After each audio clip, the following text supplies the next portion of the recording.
Et notamment, effectivement, bah voilà, toutes ces valeurs qu'on décrit jour après jour. Et cette tendance sur les marchés, on parlera du luxe dans une poignée de secondes parce que Richemont a annoncé ses ventes du dernier Mhm. trimestre, supérieures aux attentes, mais le secteur du luxe recule. Vous allez nous expliquer pourquoi, votre lecture Oui. sur ce qu'annonce Richemont. Mais le CAC 40, là, recule de 0,27%.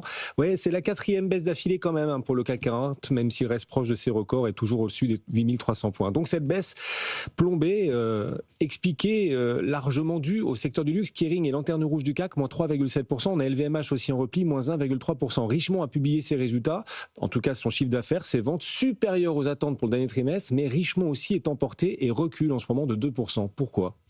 Alors effectivement, il semblerait donc à 11% de croissance organique par rapport à des attentes à 7, c'est mieux. Et même c'est bien parce que le secteur du luxe nous a un peu habitués à une croissance mollassonne depuis un an maintenant. Avant, on avait des chiffres évidemment assez stratosphériques. Donc 11% c'est bien. Mais il y a un message sur les marges qui est un peu ambigu avec le sujet des changes qui joue, avec le sujet des droits de douane qui joue un peu.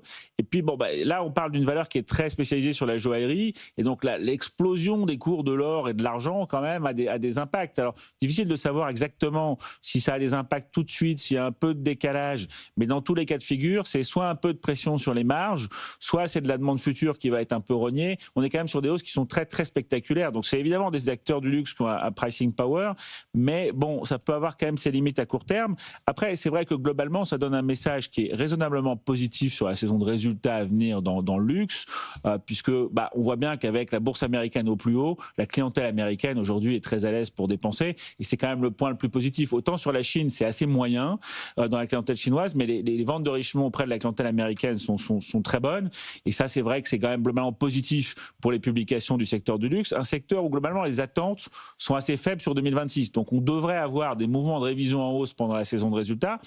Bémol quand même, c'est que c'est assez cher. On est sur un secteur qui est au-dessus de ses valeurs, enfin vraiment dans son haut de range de valorisation historique.